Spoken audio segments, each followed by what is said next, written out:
الحمد لله الذي أرسل رسوله بالهدى ودين الحق ليظهره على الدين كله ولو كره الكافرون ونشهد أن لا إله إلا الله وحده لا شريك له ونحن له مسلمون ونشهد أن سيدنا ونبينا وشفيعنا وحبيبنا ومولانا محمدا عبده ورسوله الذي بشر به المرسلون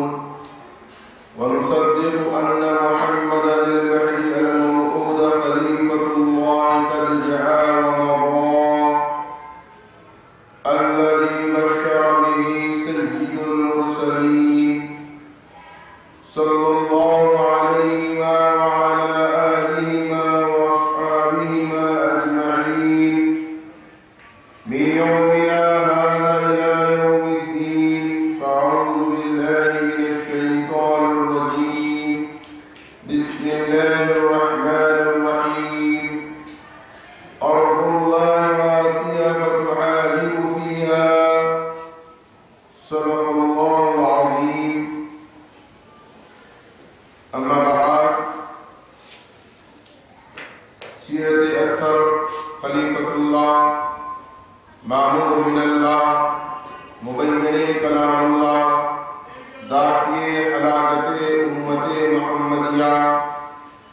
حضرت میرا سید محمد مہدی موعود علیہ السلام کے تحت خلیفۃ اللہ نے جن فرائض کو بحکم خدا ہم پر فرض قرار دیا، انہیں فرائض ولایت میں ہجرت ایک اہم فریضہ قرار دیا گیا۔ چنانچہ ہجرت کے متعلق گزشتہ ہم نے اس بات کو سماعت کیا کہ دراصل ہجرت تمام انبیاء علیہ السلام کی سنت رہی ہے، اور خود پروردگار عالم نے قرآن مجید میں ارشاد فرمایا کہ ارض اللہ واسعة فتہاجر فیہا، یعنی اللہ کی زمین بڑی وسعت والی ہے، تم اس میں ہجرت کر جاؤ۔ چنانچہ تمام انبیاء علیہ السلام کی یہ سنت رہی، اور پھر اس کے ساتھ ساتھ حضرت نوح علیہ السلام کے بعد اللہ نے اس زمین کو دوسری مرتبہ حیات بخشی۔ بنی و انسان، اس کے علاوہ چرند و پرند، حیوان، تمام مخلوق ارض کی زمین پر دوبارہ نشو و نما پائی، اور یہ فطرت انسانی کا ہمیشہ عمل رہا ہے کہ جب اللہ ان سے قربت حاصل کرتا ہے، اللہ ان پر اپنی نوازشیں، رحمتیں اور برکتیں نازل فرماتا ہے، تو بجائے وہ اللہ کے شکر گزار بننے کے وہ سرکش ہو جاتے ہیں اور اللہ کی دی ہوئی نعمتوں کا انکار کرنے لگتے ہیں، یہاں تک کہ خود اللہ کے کائنات کے وجود کا بھی انکار کر جاتے ہیں، اور وہ سب کچھ اپنی عقل و فہم کو قرار دیتے ہیں۔ لہذا جہاں بھی دنیا کی کثرت غالب آئی ہے، وہاں پر لوگوں سے ایمان رفتہ رفتہ ہٹتا گیا ہے، اور وہ اس قدر سرکش ہو جاتے ہیں کہ اللہ رب العزت ان کے آنکھوں پر اس قسم کا پردہ ڈال دیتا ہے کہ وہ دوبارہ توحید یا پھر حق کی بات کو سماعت سے محروم رہتے ہیں۔ چنانچہ اللہ نے انہی افراد کے متعلق انہی کے اوصاف کو سورہ بقرہ میں اس طرح بیان فرمایا کہ سم بکم عمی فہم لا یعقلون، یعنی وہ آنکھ ضرور رکھتے ہیں، وہ سماعت کا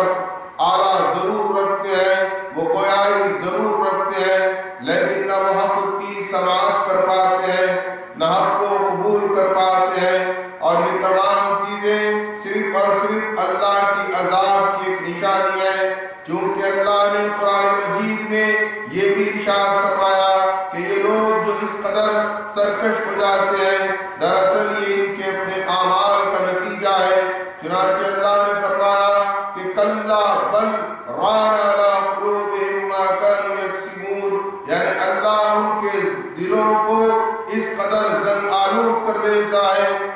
وہ حق کو کبھی تسلیم نہیں کر پاتے۔ چنانچہ حضرت نوح علیہ السلام کے بعد بھی تاریخ انسانیت ہمیں یہ بتاتی ہے کہ قوم عاد کو اللہ نے ایک عظیم عروج عطا کیا۔ وہ اس مقام پر پہنچے کہ فن تعمیر میں ان کا کوئی دنیا میں ثانی نظر نہیں آتا ہے۔ چنانچہ انہوں نے بہت سے عظیم عمارتوں کو تخلیق کیا اور پھر رفتہ رفتہ وہ اللہ کے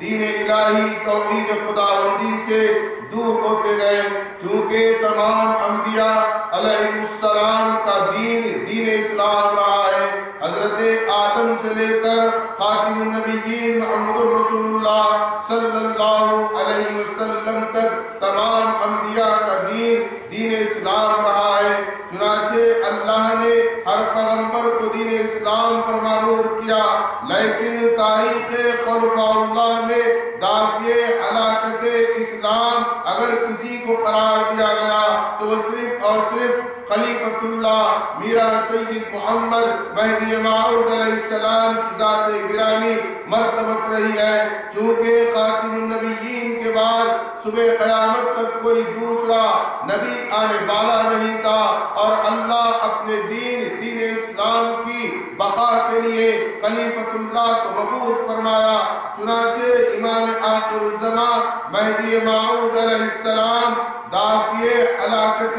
امت محمدیہ ہے، اور آپ نے اسلام کو اثر نو زندہ کیا اور صحیح اسلام کو ہمارے سامنے پیش کیا، جو کہ تمام انبیاء علیہ السلام کا دین رہا ہے۔ ہاں یہ بات اور ہے کہ حالات اور ماحول کے تحت اللہ نے شریعت کو متغیر کیا، شریعت میں تبدل کیا، لیکن اسلام دین ہمیشہ رہا ہے۔ شریعت دراصل قانون کو کہتے ہیں، لہذا اللہ نے قوانین کو بدلا کیا، لیکن کبھی بھی اللہ نے دین کو نہیں بدلا۔ یہی دین حضرت آدم لے کر عرش اعلیٰ سے زمین پر آئے، اور یہی دین حضرت نوح علیہ السلام نے پیش کیا، اور قوم عاد کے سامنے بھی حضرت ہود علیہ السلام نے دین اسلام کو پیش کیا، اور انہیں بتایا کہ اللہ نے جو تمہیں یہ رفعت عطا کی ہے، اللہ نے جو تمہیں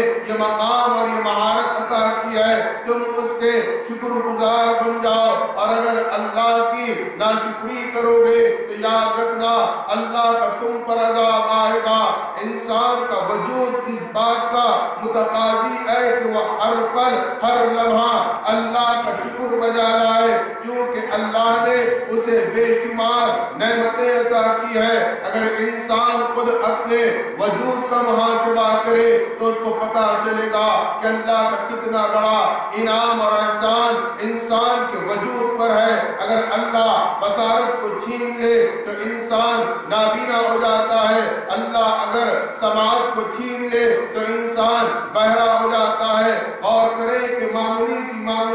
بات پر ہم غور کریں کہ یہ تمام چیزیں اللہ کے انعام اور اس کے احسان کے ماتحت ہے۔ اگر اللہ ہمیں اپاہج کر دے، اللہ اگر ہمیں بیمار